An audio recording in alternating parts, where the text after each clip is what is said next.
جتنی ناانصافیاں ہو رہی ہیں، اگر ان کو دیکھا جائے اور ان لوگوں کے دعووں کو دیکھا جائے، یہ جو دعویٰ کرتے ہیں کہ ہم سب سے بہتر ہیں، تو ایسا بالکل نہیں ہے. اور اللہ تعالیٰ جو ہیں وہ ایسا بالکل نہیں ہوتا کہ صرف اچھے لوگوں کو طاقت اور دولت عطا کرتے ہیں، اور جن کے پاس طاقت اور دولت نہیں ہوتی اللہ تعالیٰ انہیں پسند نہیں کرتے. ایسا بالکل بھی نہیں ہے. رائٹ. سینٹ اگسٹن کا یہ بھی کہنا تھا کہ انسان کی اپنے بس میں ہوتا ہے کہ وہ لائٹ اور گڈنس کے راستے کو چنتا ہے یا ڈارکنیس اور ایول کے راستے کو چنتا ہے. ٹھیک ہے، انہوں نے فری ول کا تصور پیش کیا. انسان کی مرضی ہوتی ہے کہ وہ اچھائی کے راستے پہ چلے گا یا برائی کے راستے پہ چلے گا.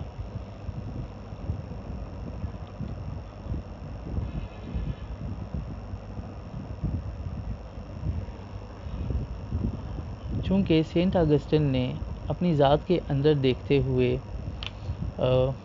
یعنی کہ انٹروسپیکشن کو یوز کرتے ہوئے سائیکالوجی پر ورک کیا تھا، انسان کے بیہیویئر کے اوپر ورک کیا تھا، سو ان کو پہلا انٹروسپیکٹیو سائیکالوجسٹ بھی جانا جاتا ہے. رائٹ. اس کے علاوہ سینٹ اگسٹن کا یہ بھی کہنا تھا کہ it was pride that change angels into devils, it is humility that makes men as angels. کہ غرور اور تکبر ایسی چیز ہے کہ جو فرشتوں کو بھی شیطان بنا سکتا ہے، اور عجز اور انکساری ایسی چیز ہے کہ جو انسان کو بھی فرشتوں جیسا بنا سکتا ہے. اور اگسٹن کا یہ بھی کہنا تھا کہ charity is no substitute for justice. کہ جب ناانصافی بڑھ جائے سوسائٹی میں، ناانصافی ہو، تو اس وقت اس ناانصافی کا بدلہ کبھی بھی چیریٹی یا صدقہ و خیرات نہیں ہو سکتے. رائٹ. تو یہ کچھ تھا آپ کے سینٹ اگسٹائن سے ریلیٹڈ لیکچر میں. اور اس کے بعد آپ کے کورس میں شامل ہیں اویسنا یعنی ابن سینا.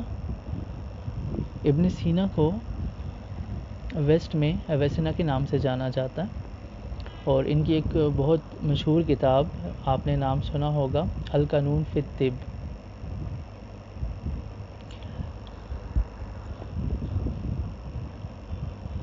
اس کتاب کی جو سب سے اہم بات وہ یہ ہے کہ اس میں بے شمار بیماریوں کا ڈائگنوسس لکھا ہوا ہے اور اس کا علاج لکھا ہوا ہے، اور وہ بیماریاں سر سے لے کر پیر تک جتنی بیماریاں ہوتی ہیں ان کا سیکوینس سر سے پاؤں کی طرف رکھا گیا ہے.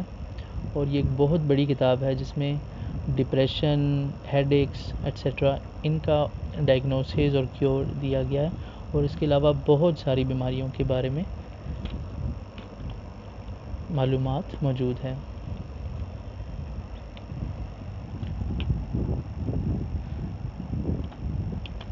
اویسنا کا یہ ماننا تھا کہ انسان کی جو سول ہے، روح ہے، وہ نان مٹیریل ہوتی ہے اور امورٹل ہوتی ہے، یعنی کہ وہ زندہ رہے گی ہمیشہ، اور وہ مٹیریل سے نہیں بنی ہوئی. اور ان کے لیے ان کا یہ بھی ماننا تھا کہ روح اور جسم جو ہیں وہ ایک چیز نہیں ہیں بلکہ وہ الگ الگ چیزیں ہیں. رائٹ.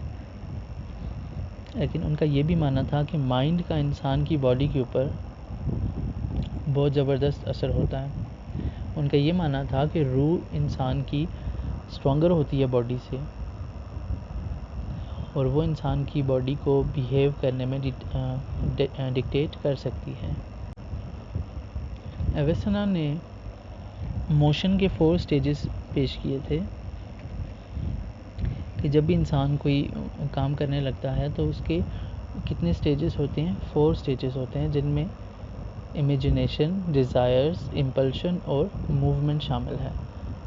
تو جب انسان کوئی کام کرنے لگتا ہے اس میں سب سے پہلے امیجنیشن شامل ہوتی ہے. امیجنیشن سوچنے کے عمل کا نام ہے،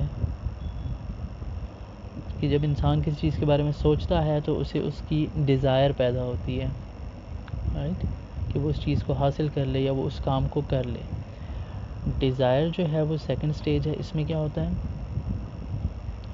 کہ انسان کی ولنگنس اس میں شامل ہو جاتی ہے، کہ انسان وہ کام کرنا چاہ رہا ہوتا ہے یا وہ اس چیز کو حاصل کرنا چاہ رہا ہوتا ہے، رائٹ، یعنی اس کی خواہش ہوتی ہے. اب تو خواہش جو ہے وہ اس کو امپلشن کی طرف لے کے جاتی ہے، جو کہ تھرڈ سٹیج ہے.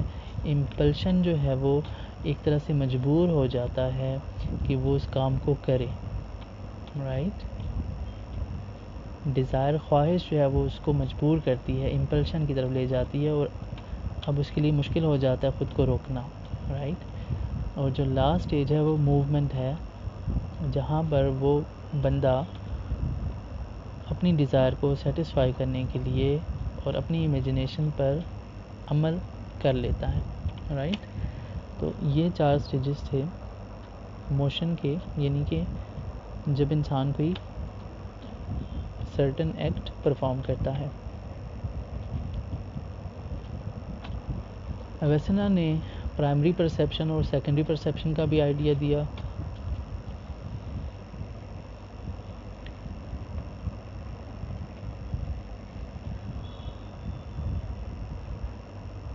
ان کا کہنا تھا کہ جو سبجیکٹو پرسیپشن ہوتی ہے کسی انسان کی، وہ اس کی پرسنل ڈسپوزیشنز پر بیس کر رہی ہوتی ہے.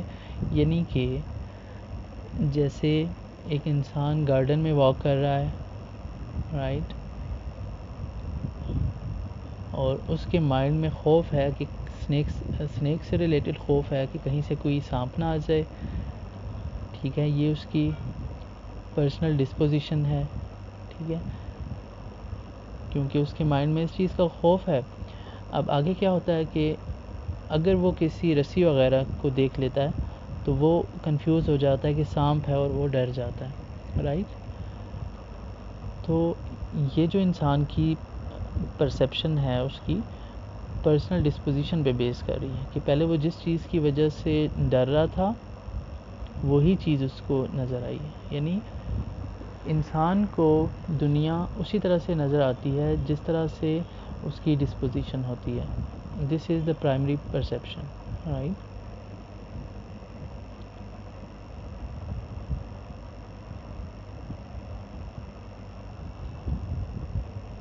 اور سیکنڈری پرسیپشن کی اگر ہم بات کریں، جو لاجیکل ریزننگ اور ریشنلٹی پر بیس کرتی ہے.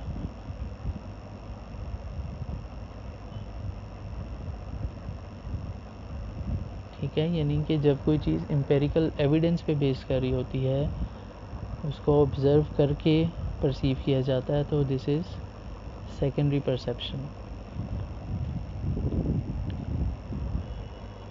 تو ایویسنا کے ان آئیڈیاز جو کہ پرائمری اور سیکنڈری پرسیپشن سے ریلیٹڈ ہیں، ان کو فالو کرتے ہوئے بعد میں گیسٹالٹ اسکول آف تھاٹ نے جیوگرافیکل ریئلٹی اور سبجیکٹیو ریئلٹی کا نام دیا تھا انہی آئیڈیاز کو، اور انہوں نے اس کو اپنی تھیوری میں استعمال کیا تھا.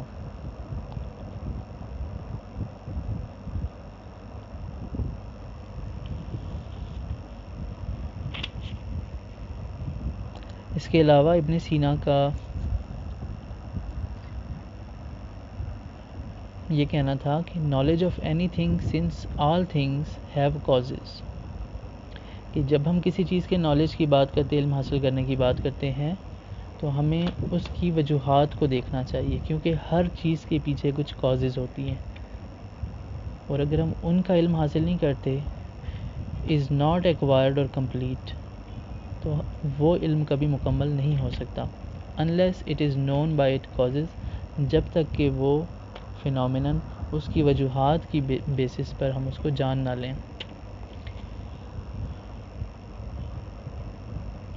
اور ان کا یہ بھی کہنا تھا کہ only healthy spirit is a guarantee of health، اگر صحت کی بات کی جائے تو صرف اور صرف اگر انسان کی روح صحت مند ہوگی تبھی انسان صحت مند ہو سکتا ہے.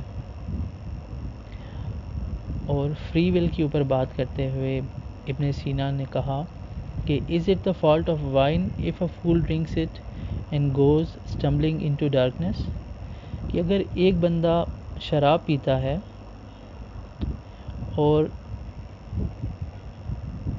اندھیرے میں چلا جاتا ہے، جہالت میں چلا جاتا ہے، تو کیا یہ قصور شراب کا ہوگا یا اس انسان کا ہوگا؟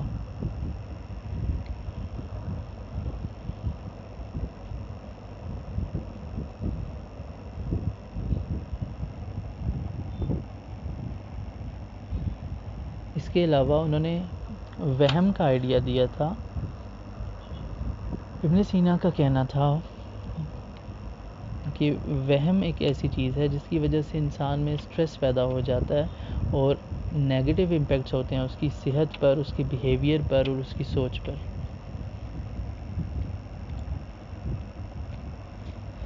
تو ابن سینا وہ پہلے انسان تھے جنہوں نے بیماریوں کو نہ صرف فزیکل پہلو سے دیکھا بلکہ سائیکولوجیکل پوائنٹ آف ویو سے بھی اس کو دیکھا۔ تو اس وجہ سے ان کو ایک بہت بڑا فزیشین اور سائیکالوجسٹ سمجھا جاتا ہے۔ یہاں پر آپ کا لیسن نمبر 4 اینڈ ہوتا ہے۔ Thank you for listening.